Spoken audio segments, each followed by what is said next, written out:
You're listening to Talking to Teens, where we speak with leading experts from a variety of disciplines about the art and science of parenting teenagers.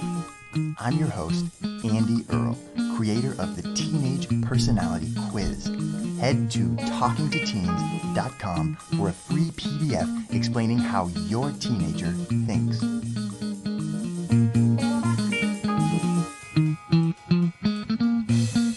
We are here today with Richie Jackson, the author of the new book, Gay Like Me, A Father Writes to His Son. Richie is an award-winning Broadway, television, and film producer who most recently produced the Tony-nominated Torch Song on Broadway. He was the executive producer of Showtime's Nurse Jackie and co-executive producer of the film Short Bus. He and his husband were honored with the Trevor Project's 2016 Trevor Hero Award. They live in New York City with their two sons, and their oldest son recently turned 18, and Richie realized that there were a lot of things that he wanted to tell him before he left. So he put it all together in this book, Gay Like Me, A Father Writes to His Son. And I'm really interested to talk to him about the process of writing the book and figuring out what he wanted to say to his son and what he determined was the most important things to teach a gay kid growing up. Richie, thank you so much for making the time to come on the show today.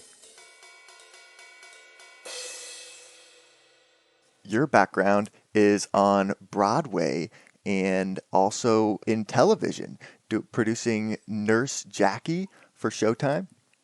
Yes. Well, so that is awesome. So I'm super interested in what your journey was to get there, and then what propelled you to write this book.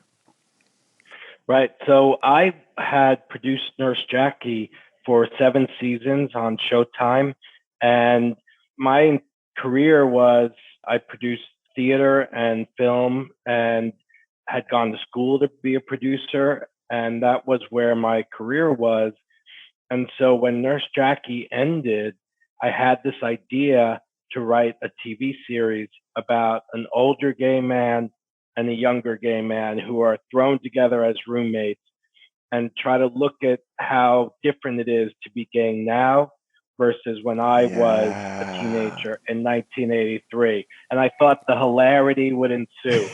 And then just as I was coming up with these character descriptions and plot outlines, my husband and I have 2 children, and our older son, who was 15 at the time, told us he was gay. And I thought, oh, this is happening right at our dinner table. This is not a TV show. It's real life. And I was thrilled. I wanted him to be gay. I had hoped he'd be gay. And then he said, Dad, being gay is not a big deal. My generation doesn't think it's a big deal. And I said, oh no, being gay is a really big deal. It's the best thing about me. It's the most important thing about me. And I didn't want him to be one of these people that diminishes it and demeans it by saying, well, gay doesn't define me. I just happen to be gay, because he would break his own heart and not take full advantage of the gift that it is. So I started to think of all the things I needed to share with him to tell him what it means to be a gay man. Yeah. And then Donald Trump was elected and declared war on the gay community. And he took with him to Washington Mike Pence, Jeff Sessions, Betsy DeVos, all who are more of an imminent threat to our son than ISIS or North Korea. And then I had to warn him what it takes to be a gay man in America. And that was the impetus for the book. And so did you start actually as writing this just to your son, and then at some point along the way you realized you had to publish it, or someone told you had to publish it, or what? So it started as a letter to my son, and one day my friend Ariana Huffington asked me, what was I thinking about? What was I excited about? And I said, well, I'm writing this book. And she said, that's an important book. That we have to get your message out. And she introduced me to her book agent, who then, made this all happen for me. Well, it's a beautiful book Thank and it's you. beautifully written and it's very personal, but the messages that you talk about are universal, I think. And it's about your family, but it's also about our culture, and it's about your story, but it's also about this just reads like all conversations that parents should be having with their kids. I think regardless of your kid's sexuality, these are things that you should be talking about. I'm happy you think so. There's so much we're not taught about ourselves growing up, and Yeah. especially LGBTQ youth. And our parents aren't equipped on their own to help us. And so I feel like I got to write the book I so desperately needed when I was young, the book our son needs, the book so many of us are hungry for, and that our parents need, and our straight friends need to read to understand us better.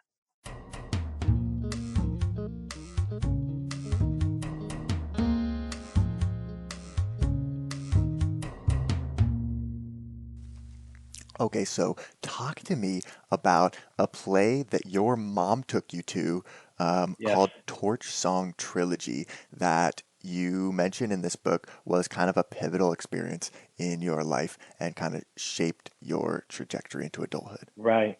So when I was in high school in 1982, when there were no out movie stars, there was no representation or visibility on TV or in movies or in magazine ads. There were no out elected officials. Nobody was talking about gay people back then. My mother came home from a day in the city, a day in New York City. We lived on Long Island. And she said, I just saw this unbelievable play with this incredible actor who was also the playwright. And on my way out, I bought tickets to take you. I thought, we don't have enough money to buy tickets at the box office, and we never bought tickets for something we've seen before. So I was like, what is Yeah. the urgency? And I said, what's it about? And she said, homosexuality. And my mother took me to see Harvey Firestein in Torch Song Trilogy. And I had not told her I was gay. I hadn't No. told anybody. The character that Harvey played, Arnold, was the very first gay man I ever came in contact with. And he wanted what I wanted. He wanted to be a father and he wanted a relationship. Those were the only two goals I've ever had in my life. So I was completely taken with this entire experience.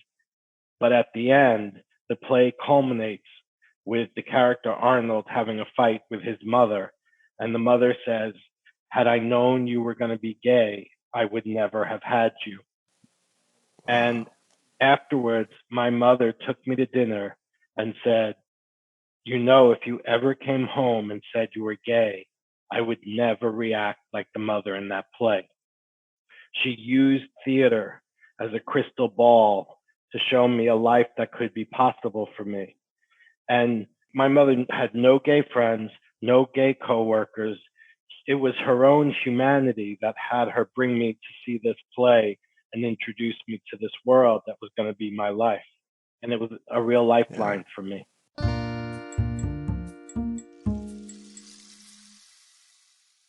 I think that's such a great tool for parents, though, to be able to use something that's happening in the culture or something else that you see to kind of begin a conversation or as kind of a way in. So that's really cool that she did that, I think, and obviously had a huge impact on you. And we just talk so much about how important it is to have models. And Right. as a teenager, you need to have models for what your life could look like. And so interesting that this was the first gay man that you have been exposed to at all, and that shows you what our media was at the time and still is largely, right?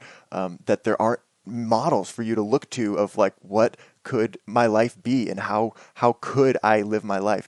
That's why I talk about in my book for parents of LGBTQ kids and really any kid who might be other or if they need to see themselves, look to art, look to writers, to artists, Mm. to theater, and you can help your child understand themselves better, and you can make them feel less alone.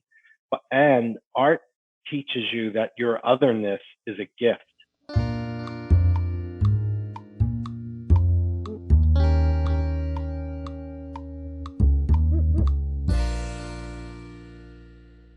You talked about this earlier, but one of the things that I had marked in this book is on page 65. You talk about this idea that people say, being gay doesn't define me. Gay is just a part of me. I just happen to be gay.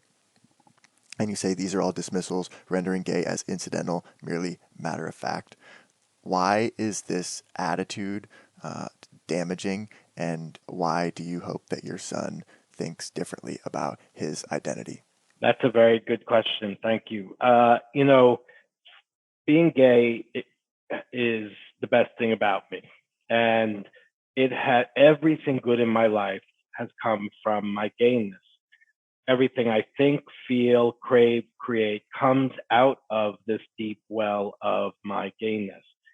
And I think if you diminish it, if you demean it, if you say, "Oh, I I just happen to be gay," that means you're putting it in a tiny little corner of your life, and you're not taking advantage of the freedom that being gay gives you, the blank canvas of what your life can be, the creativity, the incredible community to which you are a part of, and the incredible people that you will love and that will love you.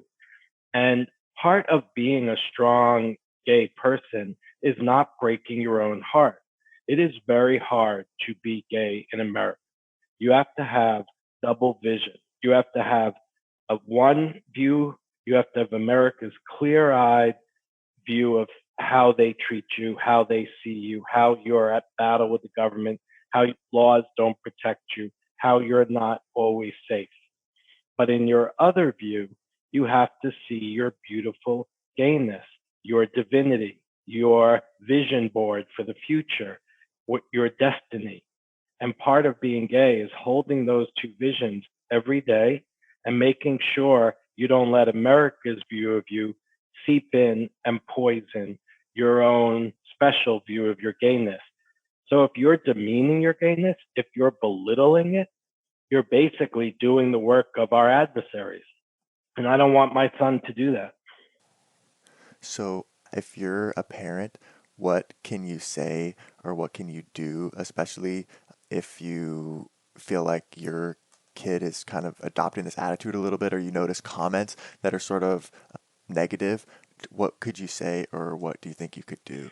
Well, I think one of the things that parents could do to help their LGBTQ youth is build up their self esteem. And you do that by teaching them LGBTQ history and not out of some sense of responsibility. It's not like, oh, you have to know your history. If you teach them their history, they will feel less alone and they will see that they are part of this incredible continuum of people who have always Right. changed our world. That will empower them. And then if you teach them, as I said before, if you expose them to art and literature, LGBTQ thinkers, writers, and artists, they will see that their otherness is a superpower and they will see how to activate it. And if they activate it, then that will give them a better sense of self than if they're trying to fit into the straight world, if they're trying to soften the edges of their gayness, if they're trying to pass or get along to go along to get along. I think a good parent lesson would be don't scrub off your gayness. Invest in it, rely on it, have faith in it. And that will build up their sense of this superpower. I love that. We recently had Peggy Orenstein on the Mhm. podcast, Wow. and she was talking about kind of like this similar concept, but for women, and how like this our education system is so male focused, and it's like for girls going through school, like you know, she went to this one teacher's class for reporting for one of her early book, Schoolgirls, where it was like this teacher in middle school who forced people to at least do projects on women and stuff. And it was like this like eye-opening experience for the students because they were like, wow, there's like so many women in history that like we had no See? idea and we didn't know about it. And I had the same thought reading your book is because you talk about and hear how we got the gay Rosa Parks, you know, Right. there's like this whole there's a whole history that is just not taught, that's completely glossed over, that the LGBTQ history, right, that is like Imagine if you are a young LGBTQ kid sitting in your elementary school while you're yeah being taught about Martin Luther King and the I Have a Dream speech and that March on Washington. And imagine if the teacher also told those children that Bayard Rustin, who organized that march, was a Black gay man. If that fact was mentioned to young gay people when they were in yeah elementary school, that would be a lifesaver for them. yeah it's like just erased from the history books, right? Or it's just completely, it's like completely disregarded. Yeah, so that means the students are erased as they're sitting there. They're Yeah, right. literally erased. You just don't feel like you're represented anywhere. Not anywhere, no. We're here with Richie Jackson talking about his book, Gay Like Me, A Father Writes to His Son. And we're not done yet. Here's a quick look at what's coming up in the second half of the show. You know, the first thing I would teach young straight kids is that words matter. When we don't talk to kids about sex, it can start to feel, especially for gay kids, it can start to feel like it's a free pass. You know, I wanted to tell him everything I thought he needed to know about sex to go out into the world and be able to take care of himself and take care of his partners. Less than 7% of LGBTQ kids get an inclusive sex ed education. So we're not teaching them how to take care of themselves. We're not teaching them how to take care of their partners. Want to hear the full interview? Sign up for a subscription today. You get unlimited access to all the interviews I've conducted. It's completely affordable, and your subscription helps support the work we do here at Talking to Teens. Thanks for listening. I'll see you next time.